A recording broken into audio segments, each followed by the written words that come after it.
Brazil is home to a population of 217 million people, making it the 7th most populous nation in the world. Spread over an area of 8.5 million square kilometers, it's also the 5th largest country in the world. But did you know that despite its massive size, the majority of Brazil's population lives to the east of this line?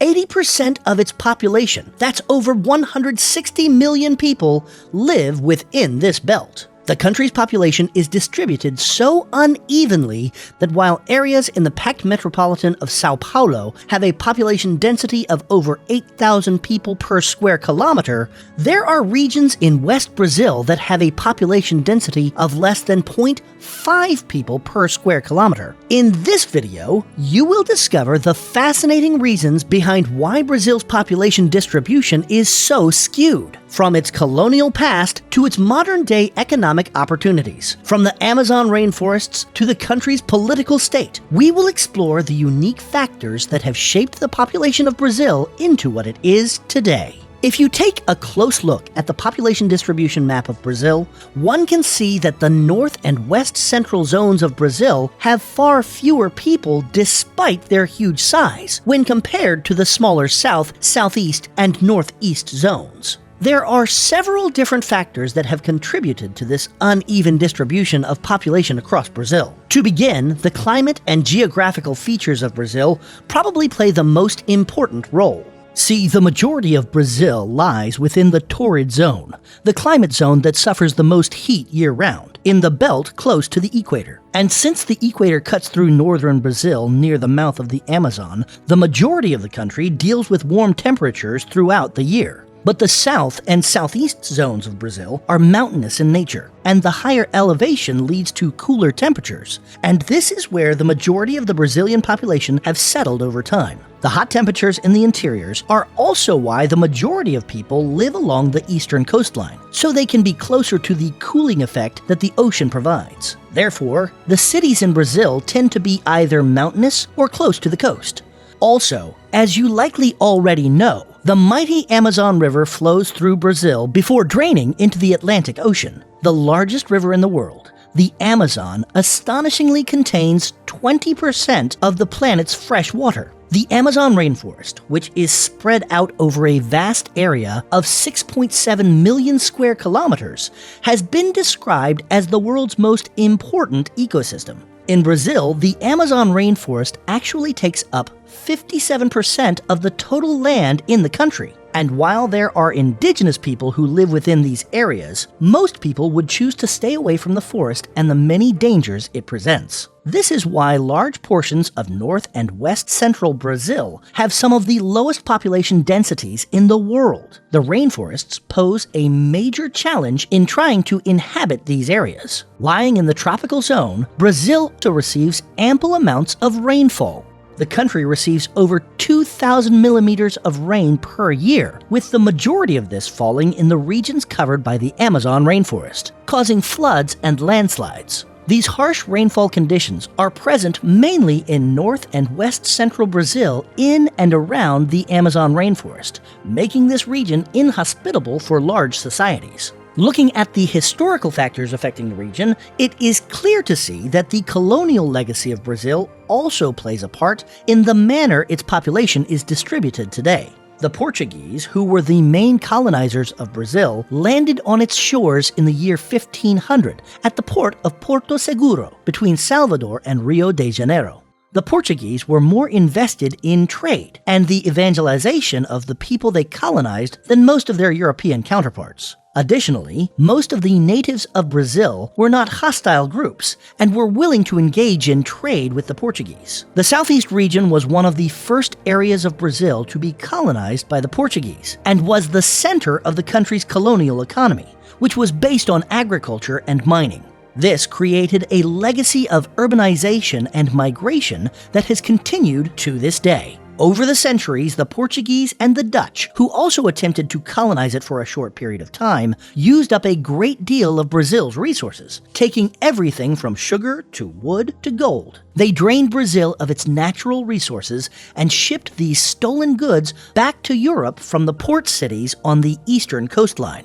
Since they needed these ports to receive and send back goods, they automatically developed the regions in and around these port cities along the eastern coastline of the country. In addition to this, if you look at the natural resource map of Brazil, even today, you can see that the majority of its natural resources, except for the ones provided by the Amazon rainforest, are available to the eastern and southeastern parts of the country. From its petroleum reserves to the vast fields of terra rosa soil that are ideal to grow the coffee so well known around the world, Brazil's natural resources are also concentrated within this belt to the east of this line. Is it any surprise that even today, people continue to flock to these areas in large numbers? The cultural heritage of this region of Brazil is another factor that plays a part.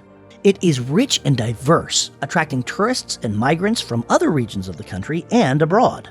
The region is known for its music, dance, and art, which form a large part of its cultural identity. This cultural heritage has helped to create a sense of community and belonging in the southeast, which has in turn attracted migrants and contributed to the concentration of the population in the area. In the modern day, economy and industry also play a major role. Over 85% of the entire Brazilian population lives in cities today, as compared to half that number at 41% in 1955. That means in the last few decades, Brazil has urbanized at a rapid rate, with more and more people leaving their farms and rural livelihoods to search for better lives in the cities. And where are Brazil's cities? Well, some of them were set up by the Portuguese either on the coast as ports to send ships back to Europe.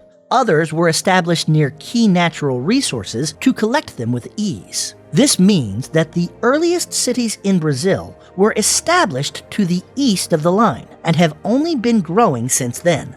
In fact, the cities of São Paulo, Belo Horizonte, and Rio de Janeiro in southeast Brazil are called the Golden Triangle. The Golden Triangle is the industrial hub of Brazil, an area chock full of megacorporations, large-scale factories, IT companies, and so much more. The southeast region of Brazil also has a well-developed economy due to its being the center of the country's industrial and financial sectors. This has created job opportunities and attracted migrants from other regions of the country and abroad, leading to further concentration of the population in the southeast. The major cities are hubs of economic activity, and people come in the thousands looking for better opportunities and livelihoods. Sadly, what usually ends up happening is they struggle in poverty as they end up in cities that are already overcrowded and struggling to manage the amount of people already living within them. One of the major reasons that people flock to the cities to the east is the diseases prevalent in the west. The Amazon is home to a diverse range of plant and animal species, but it is also the source of several diseases that can affect the human population. One of the most significant diseases in the Amazon is malaria, which is transmitted by mosquitoes and affects over 200 million people worldwide every year. The disease is particularly prevalent in rural areas of the Amazon, where access to healthcare and prevention measures is limited. These diseases, along with other health issues such as poor access to healthcare and nutrition, have a significant impact on the population distribution of Brazil. Many people in rural areas of the Amazon are unable to access adequate medical care, which can lead to the spread of diseases and result in higher rates of mortality. This, in turn, discourages migration to these areas, leading to a concentration of the population in urban areas with better healthcare and higher quality of life. However, even for those who migrate to the cities, the areas that they end up in, called shantytowns, are the other areas of Brazil where diseases and pests have just as much of an impact as in the Amazon. Migrants from across the country are packed into tiny neighborhoods which lack access to clean water, sanitation, and healthcare. One of the biggest health challenges in the shantytowns of Brazil is the spread of infectious diseases such as tuberculosis, dengue fever, and malaria. The close living conditions and lack of proper sanitation facilities provide ideal conditions for the transmission of these diseases.